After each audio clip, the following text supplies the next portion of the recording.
कहीं आपण टीम कहवा गले जपरी ऑस्ट्रेलिया भली टीम सहित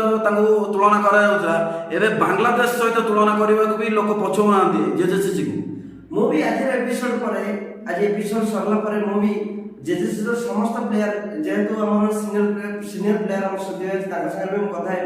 जे विभूति को यथा शीघ्र रिटायरमेंट दि जाऊ कारण सीए टीम रे रही जेबेठू रहिले आम टीम पूरा तल को जाउछि आउ नुआ पिला मान जति यंग पिला मान से माने भी चांस पाउ नाहंती रिसेंटली हमर चिंटू एबे गोटे नाइट मैच खेले जायला बढ़िया परफॉर्मेंस 13 बॉल में 22 रन करचंती सेमानकर परफॉर्मेंस बहुत बढ़िया आउ ताकर बिहेव भी बहुत बढ़िया किंतु आज जो विभूति जो कथा चैलेंज करे मते कोजन मते रिटायरमेंट दिया जाऊ नहीं कि दियो नहीं मोर परफॉर्मेंस भलो अछि मोर मो फिटनेस भी भलो अछि मु भी ता गोटे कथा जेहेतु आपण भी गोटे जेजेसी रो गोटे सीनियर प्लेयर मु भी आपण को आज मो एपिसोड को आपण को निमंत्रण करिछि जेहेतु आपण को भी रिक्वेस्ट किछि मीडिया तो आपण किछि दर्शक मानक हिसाब रे आपण भी किछि कोंत विभूति की जैसे यथा शीघ्र रिटायरमेंट घोषणा करा मु एबे भी कन्फ्यूज अच्छी जेजेसीसी कौन पाई एपर्यंत विभूषण को रिटायरमेंट दौर को प्रेसर पड़ुची जेजेसीसी ऊपर से कथा आपण भल भाव जानी जेजेसी आपण मैनेजमेंट ऊपर किए प्रेसर पकाउची विभूषण को टीम रे शामिल करियो काहे ना टीम हारी हारी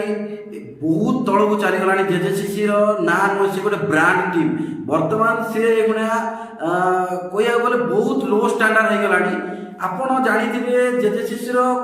एमती कौन प्रेसर पड़ुची विभूतिभूषण से बाध्यतामूलक खेलाउची बिना परफॉर्मेंस रे नहीं एटा आपण जोडा कहले मु भी सेतरे एकमत नहे कारण विभूति कोनोसी स्टार नहे स्टार तक आमे माने करिछु प्रथम कथा आउ सी जो कहि बोलुची जे विभूति आमे विभूति मु भलो प्लेयर भलो ऑलराउंडर के से सेमति नहे किंतु तार जो कहले कोनोसी प्रेशर किछि भी नहे मो भी जेजेसी रो गोटे स्थायी मुझे जेजेसी तरफ गोटे मैनेजर जेहेतु मु कहबे चाहूची विभूति मु यथा शीघ्र डिसेंबर 25 सुधा ताको रिटायरमेंट निश्चित भाव घोषणा हो और यंग पिला मान जति पछर अछते से माने डेफिनेटली टीम रे जोग देबे आपण विश्वास करबे नै मैल विभूतिभूषण एते सीनियर प्लेयर है कि आज जो प्रकार निम्न मानर खेल खेली आपण देखिथिले आपण को लज्जा लागि था काहे कि ना गोटे ओवर रे गोटे सीनियर बोलर 1990 मसीहा प्लेयर है विभूतिभूषण दास बहुत एक्सपीरियंस पाखे आम आगुरी सी भल खेलुते आम मानुचु कि परफॉर्मेंस ना बर्तमान आज जो बोलिंग कले गोटे ओवर रे तांको 7-5 छुआ गोटे ओवर 4टी लेखा 4 मारुचंदी कवर ड्राइव स्क्वायर कट सबू शॉट खेली मारुचंदी किंतु तांको भी खराब लागुनि से पुणी बोलिंग मांगी नहीं पुणी माड़ खाऊंट आपण देखिथिले भी बहुत आपन को खराब लागि थांदा मते भी खराब लागि मु जेजेसी की अनुरोध करूची आपण को भी अनुरोध करूची प्रकाश दास जे हेड कोच तांको भी अनुरोध करूची स्मृति दास जे पूर्वतन अधिनायक तांको भी अनुरोध करूची यथा शीघ्र विभूतिभूषण को रिटायरमेंट दियंतु एवं जेजेसी को विपर्जय उद्धार करंतु मु भी हमर जो आगामी संडे जो एपिसोड को करे चाहूची मोर जेजेसी समस्त जतिक सीनियर प्लेयर बेसिकली जहाँ ना चर्चित जेजेसी जहाँ ना चर्चित से स्मृति भाई मु भी तांको वीडियो कॉन्फ्रेंस में मु भी आपन को लाइव रे आने पे चाहूची से भी निजे कहिबे जे विभूति रिटायर होबे किंतु विभूति जो कहउछथि आपन कोन से प्रेशर में से देखौची कोन तार पावर केते दिन ए चलिबो मिछा होबो नथि मु भी चाहूची यार दुर्नीति करा जाऊ वर्तमान एमएल मु आपन गोटे कथा कहउची विभूतिभूषण जेजेसीसी ना नहीं कि खेलिले केबे जीति परिबेनी जेजेसीसी रो 11 पिला परफॉर्मेंस दियंती बोली जेजेसीसी ना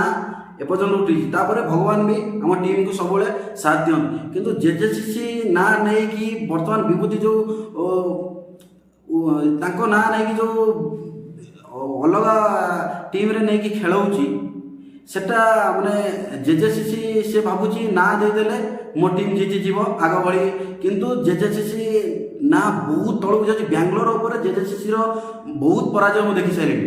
10टी टूर्नामेंट से पराजय वरण कर साइलानी आपण सहित भी खेली एससीएल रे बेंगलोर 11 स्टार सेतिरे मध्ये से हारिथिले किंतु जेजेसीसी ना से बहुत तलू पकाउछन मु भी आपण को एति अनुरोध करछि जे एई हमर जो पॉडकास्ट होउछि ଆପଣ ବି ତାଙ୍କୁ କିଛି କୁହନ୍ତୁ, ସେ ଯଥାଶୀଘ୍ର ତାଙ୍କର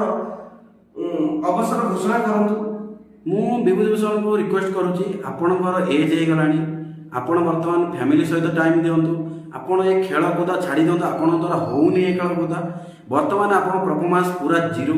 ଯଦି ପରଫର୍ମାନ୍ସ ଜିରୋ ରହୁଛି, ଆପଣ ଖେଳି ଜେଜେସିସିକୁ ପରାଜୟ ଅଭିମୁଖେ ବହୁତ ମ୍ୟାଚ୍ ନେଇ ସାରିଲେଣି ଏବଂ ପରାଜୟ ବି କରାଇ ସାରିଲେଣି। ଆପଣଙ୍କୁ ଅନୁରୋଧ ମୋର, ଆପଣ ରିଟାୟାରମେଣ୍ଟ ନେଇ କୌଣସି ମେଣ୍ଟରରେ ଯୋଗଦାନ କରନ୍ତୁ, ନହେଲେ ହେଡ୍ କୋଚ୍ ନହେଲେ ବ୍ୟାଟିଂ କୋଚ୍ରେ ଆପଣ ଯୋଗଦାନ କରନ୍ତୁ। ତ ଥ୍ୟାଙ୍କ ୟୁ ୱାର୍ଡ ମେମ୍ବର, ଆଜି ଆପଣ ଆମ ପଡକାଷ୍ଟକୁ ଧନ୍ୟବାଦ ଏମ୍ଏଲ୍, ଆମକୁ ଆପଣଙ୍କ ପଡକାଷ୍ଟକୁ ଡାକିଥିବାରୁ ବିଶେଷ ବିଶେଷ ଧନ୍ୟବାଦ।